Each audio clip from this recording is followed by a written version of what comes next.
लगातार खोले रखे वो बधाई के पात्र हैं। मैं खुद नहीं कह रहा हूं कि मैंने मोर्चा खोल दिया, बिल्कुल नहीं। मैंने 1 2 3 प्रोग्राम जरूर किए होंगे, लेकिन जिन्होंने मोर्चा खोल करके रखा वो बधाई के पात्र हैं, क्योंकि आज उन्होंने सत्ता को झुका दिया है। मोदी गुस्से में लाल हो गए हैं। मोदी को मालूम है कि ये वर्ग जो आपका जुडिशियस होकर के न्यायिक तौर पर आपके साथ खड़ा है, अनर्गल रूप में नहीं, गलत रूप में नहीं, अगर वो सनातन की बात कर रहा है तो सनातन की जितने सत्य पक्ष हैं उसको सामने रख रहा है। अगर वो राष्ट्रवाद की बात कर रहा है तो राष्ट्रवाद के जितने सत्य पक्ष हैं उसको सामने रख रहा है। अगर वो जातीय विद्वेष को तोड़ करके सनातनी और राष्ट्रवाद को सामने रख रहा है तो इसके पीछे सत्य ही एक आधार है। अगर वो लेफ्ट इकोसिस्टम से टकरा रहा है तो आपके लिए टकरा रहा है, क्योंकि लेफ्ट इकोसिस्टम के साथ तो आप कभी गलबहियां भी कर लेते हैं, हाथ में मिला लेते हैं। वो नहीं मिला रहे हैं, वो लड़ाई लड़ रहे हैं लेफ्ट इकोसिस्टम के खिलाफ। वो जातिवादी सांप्रदायिक लेफ्ट इकोसिस्टम के खिलाफ वो खड़े हैं और वो लड़ रहे हैं। आप फिर भी उन्हें ही धक्का दे रहे हैं, उन्हें ही अपमानित कर रहे हैं, उन्हें ही आग में झोंक रहे हैं। इन नया जौहर करवाना चाहते हैं आप। इस बात को श्रीमान मोदी जी समझ गए। उनको इस बात का भान है कि ये वर्ग अगर नाराज हुआ तो ये दूर तक इसका असर होगा और फिर ना माया मिलेगी ना राम। इनको मालूम है। मित्रों, खबर है कि नरेंद्र मोदी ने अब पूरे मामले को अपने हाथ में ले लिया है और उनको लग रहा है कि ये बहुत गलत हुआ है, बहुत गलत हुआ है। या तो उनको किसी ने गुमराह किया या उनके जानकारी में नहीं है। उनके जानकारी में नहीं है ऐसा मानता तो कोई नहीं है। ऐसा लेकिन हो सकता है कि 1%, हालांकि 1% भी संदेह के घेरे में है। कोई नहीं मान सकता है कि उनकी जानकारी के बिना इस तरह का एक्ट पब्लिक डोमेन में आ जाए और उसका प्रचार हो जाए, प्रसार हो जाए। कोई नहीं मान सकता है। अमित शाह जी के इस एक्ट को देखे बगैर ये एक्ट आ जाए, हो नहीं सकता है। हां, 1% कहीं दूर में जाकर के हो सकता है कि धर्मेंद्र प्रधान ने कुछ कहा हो या धर्मेंद्र प्रधान ये बात समझ नहीं पाए हो या धर्मेंद्र प्रधान को ऐसा लगा नहीं हो। क्योंकि देखिए, कई बार ऐसा भी होता है, बहुत सारे दृष्टा, आपको लगता है कि बड़े दृष्टा हैं पॉलिटिशियन, ये कुदृष्टा भी होते हैं। कई बार इनकी मूढ़मति इनके ऊपर हावी हो जाती है, तो इनको कुछ समझ में भी नहीं आता है। गाइडलाइंस बनाने के लिए कहा था उन्होंने, गाइडलाइंस बना, हाँ बना दीजिए गाइडलाइंस। हाँ सर, कोई ठीक ठीक है, सही बात है। कोई कहीं पर इसके खिलाफ होगा, वो देखा जाएगा। उनको ये बात समझ में आई ही नहीं होगी कि ये मामला बुमरैंग कर सकता है। इसकी संभावना 0.0001 में होगा, जो मैं कह रहा हूं। तो संभावना क्या है? संभावना यह है कि संपूर्ण होशो हवास में ये निर्णय लिए गए और इसीलिए ये बुमरैंग किया है। अगर गलती से ये निर्णय आ गया होता तो सरकार का पक्ष बड़ी तेजी से आता, नहीं आया। तो इसका मतलब है कि यह बात धर्मेंद्र प्रधान को मालूम थी, यह बात अमित शाह जी को मालूम थी, यह बात नरेंद्र मोदी जी को मालूम थी। और ये वाटर टेस्ट जब हुआ तो उनको लगने लगा कि आप दलदल में फंसने जा रहे हैं और इस दलदल में वही गज की हालत होगी।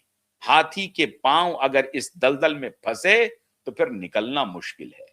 तो फिर हाथी ही क्यों ना हो, दलदल ही आपको लील जाएगा, आप परेशान हो जाएंगे। तो प्रभु को लगा कि नहीं, ये मामला गड़बड़ हो गया है, ये बुमरैंग कर गया है, ये आउट ऑफ प्रोपोर्शन चला गया है। नाराजगी की तो थी, लेकिन ऐसी नाराजगी की प्रत्याशा नहीं थी। अब जिस हथियार से वो अब तक वार कर रहे थे उसी हथियार के शिकार हो गए। यही सोशल मीडिया तो उनका आधार था। अब सोशल मीडिया उनके हाथ से निकल गया और यही सोशल मीडिया उनको घुटने पर ला दिया। अब जो लिगेसी मीडिया है, कंट्रोल्ड मीडिया, वो कंट्रोल्ड मीडिया कुछ कर नहीं पा रही है। नैरेटिव सोशल मीडिया बना रही है। जनता को समझ में आ गई है बात कि सोशल मीडिया पर जो बात होती है वो दो टूक बात होती है, सरकार के पक्ष में भी होती है, सरकार के विरोध में भी होती है। दोनों बात को देखा जाए, दोनों बात को समझा जाए, दोनों चीजें वहां मिलती हैं। कई बार विरोध एजेंडा के लिए होता है, कई बार विरोध मुद्दों पर होता है। क्यूबाइब नेटवर्क लगातार मुद्दों पर विरोध दम ठोक करके करता रहा है, एजेंडा नहीं चलाता है क्यूबाइब नेटवर्क। लेफ्ट इकोसिस्टम के तरह एजेंडा नहीं चलाता है, यह स्पष्टता से शुरुआती दिनों से क्यूबाइब नेटवर्क का स्टैंड रहा है। उनको सिर्फ एजेंडा चलाना है। अभी कुछ लोग कह रहे थे, मैं लगातार कह रहा हूं, हम ईरान के ऊपर शो कर रहे हैं, हम ईरान की तारीफ कर रहे हैं कि जिस तरह से उन्होंने मोर्चा संभाला है अमेरिका के खिलाफ, यह काबिल तारीफ है। लेकिन हम ईरान के तरफ इसलिए नहीं जा रहे हैं, सोना बेच करके, चांदी बेच करके, अपना नेकलेस बेच करके, अपना हार बेच करके, वस्त्र बेच करके, चंदा इकट्ठा करके, हम सिया हैं इसलिए हम ये पैसा भेज रहे हैं, हम सुन्नी हैं इसलिए हम पैसा भेज रहे हैं। धर्म के नाम पर उन्माद नहीं कर रहे हैं।